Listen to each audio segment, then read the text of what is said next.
lu ne ba ñi ma bëgg ñëpp samay soppe yëpp ñii dinañ ci am fierté mais ñu bëri dañ ci am jaaxle lu tax ma nekk ci moom mu fayee ma lii. gisoo tam dara lu war a mun a tax mu bañ a saisir le conseil constitutionnel pour avis. ma ne gisuma ko lan moo war a tax xanaa ànd ak Ousmane Sonko ci li mu bëgg a def ci lu jaaduwul ñi doon wax ne dañoo baare yëgoo dañoo déggoo ci li ñuy def. ñu ngi commencé am dëgg. dama lay ba sonn ñi may toogal ñu ci baree y compris de grands officiers de l'armée des amis ils m'avaient alerté billahi wallahi tallahi guddi la ma woo ay 23h30 wax ma lu mel noonu réeroowuñu ma ne ko déet mu ne ma gisagoo dara mu ne ma lii nii dina am te lii mujj du loolu yàgg na ba ci jàpp ne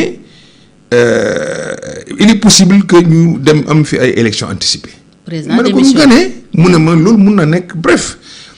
pour man damay jàpp rek ay spéculation la loolu laa gëmoon daal. damaa gëmoon ne Diomaye le président de la République yëg na ne mooy président première conférence de presse bi wax ja mu teg ci premier ministre dem assemblée nationale di ko artu mu xëy jël dogal wàcce ko Sénégal yi amoon yaakaar ne président Diomaye Faye kat mu ngi commencé yëg ne moo yor réew mi moom lañ ko dénk moo ko jiite. préserver l'institution président. suma xarit yi ñëpp dañ bigoon ñenn ñi waaye am na ci kenn koo xam ne moom damay waaru sax fi mu ne sax rus naa ko woo wala rus naa dem seeti ko mu ne ma non tu n'as rien compris. billahi wallahi ma ne ko non ça va marcher parce que ce pays il faut ñu redresser ko. moo tax ma am déception franchement j'exprime cette déception et Fatou nga baal ma mais je suis obligé pour nit ñi xam loolu. moi je vais jeter l'éponge. ah oui absolument. raxasu ci. je n'en peux plus. réew mi bam j'ai beaucoup donné.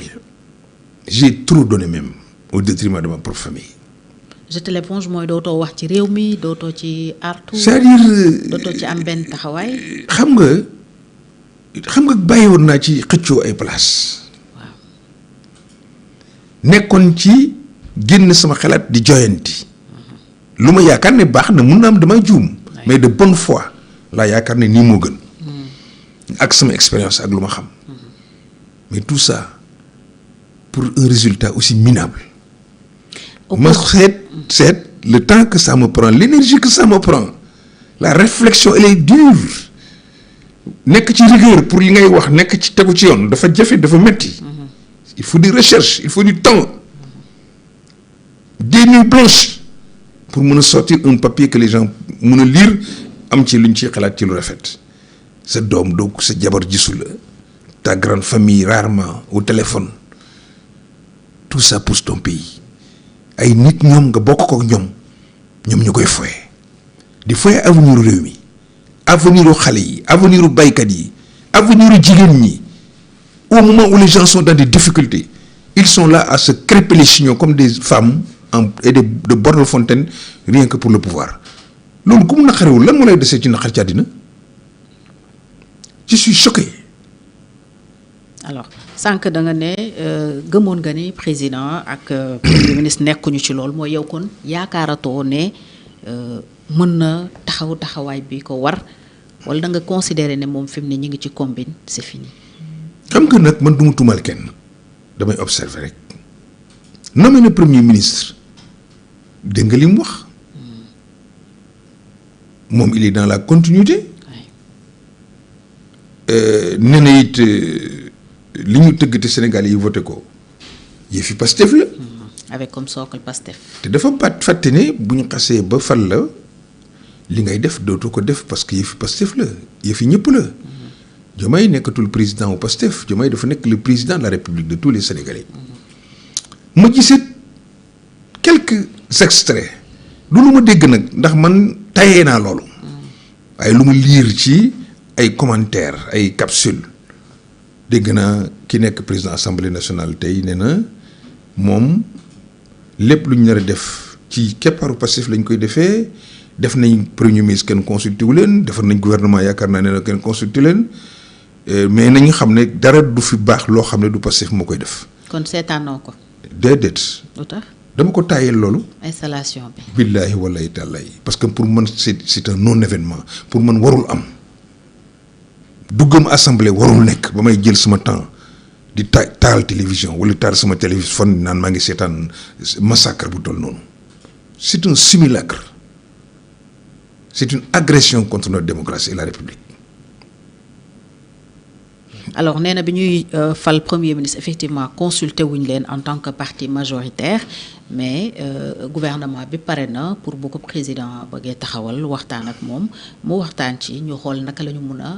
collaborer continuer liggéey nee na itam installer le chaos taxu ko toog assemblée nationale ni ko ñu bari tuumaalee muy coup d'état bi ko ñenn ñi ne moom la def wala moom la bëgg a def mu ne du loolu la ci jublu li mu ci jublu mooy dem taxawal fa Sénégal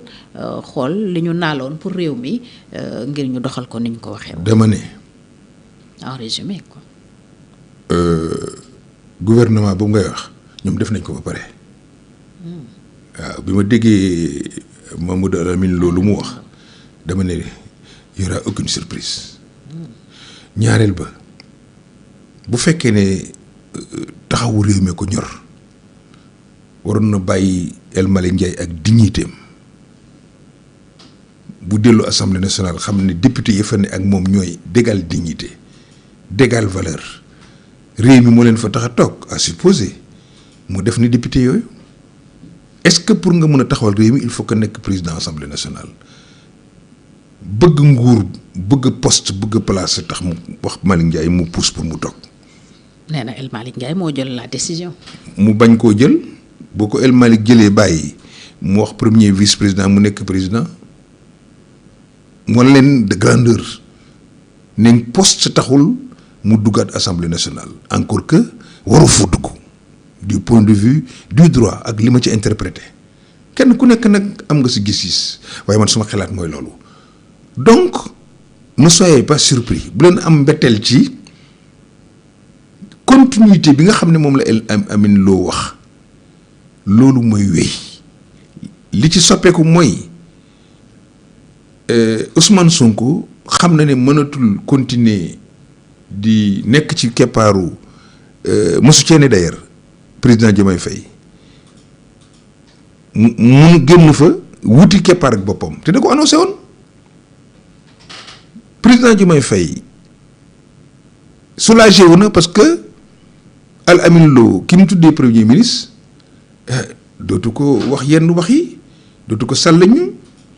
te moom nee na dina ko digal comme Baye Fall. loolu mooy su dee nekkuñu ci combine. maanaam situation bi ngay wax. mais combine bi mën naa nekk nga am koo xam ne da nga ko fay teg comme ni ngay amee tool teg fa xuusuma ñàpp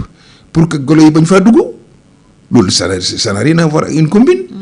c'est dans la gestion de l'État moo tax ñuy wax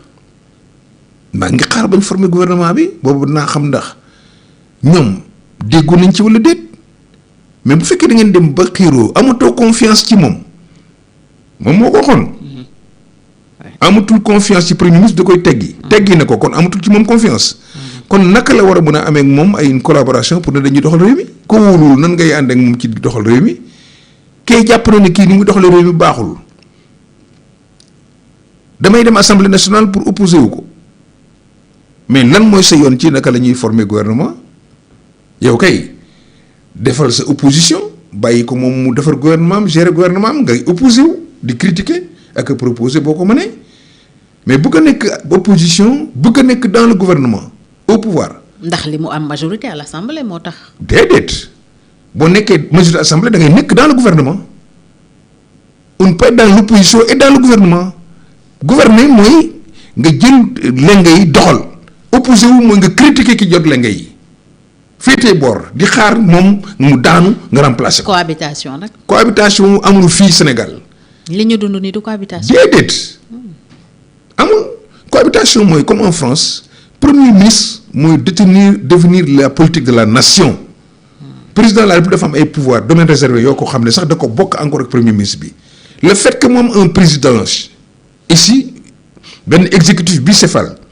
yor yenn domaines yi am fi premier ministre mu yor gouvernement bi loolu mooy cohabitation fekkee bokkuñ parti bokkuñ majorité mais yéen ngeen bokk même majorité kii bëgg a nekk opposition kii bëgg a nekk ci biir gouvernement bi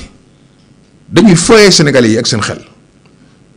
dañu bëgg a nax nit ñi en jouissant du pouvoir dund ci nguur gi nos ci nguur gi bàyyi Sénégalais yi ci difficulté ba fii ak ëllëg ñu war leen neneen way bi mu jotee waxoon naa ko mais moo bañoon pour jéem a seet naka la ñuy organiser élection yàlla nañu yegg sax ba 2029 bu ko defee ñu kon ni ndax nit ñi encore ba kañ man sama doom yi laa yërëm ñun suñ temps weesu na si maintenant la génération bi nga xam ne ñoo nekk tey seeni morom bu ñu bëggee seetaan loolu mais kooku seen affaire la lu ñu leen teg dagan na Sénégalais yi fi ñu toll comme nuñ accepté nit ñi di def lu leen neex ci nguur gi jaralu leen dara lu ñu leen teg dagan na je suis désolé ce combat là ñi ko war a bëgg a porter kon ni di ko bëgg a porter dañ ko porter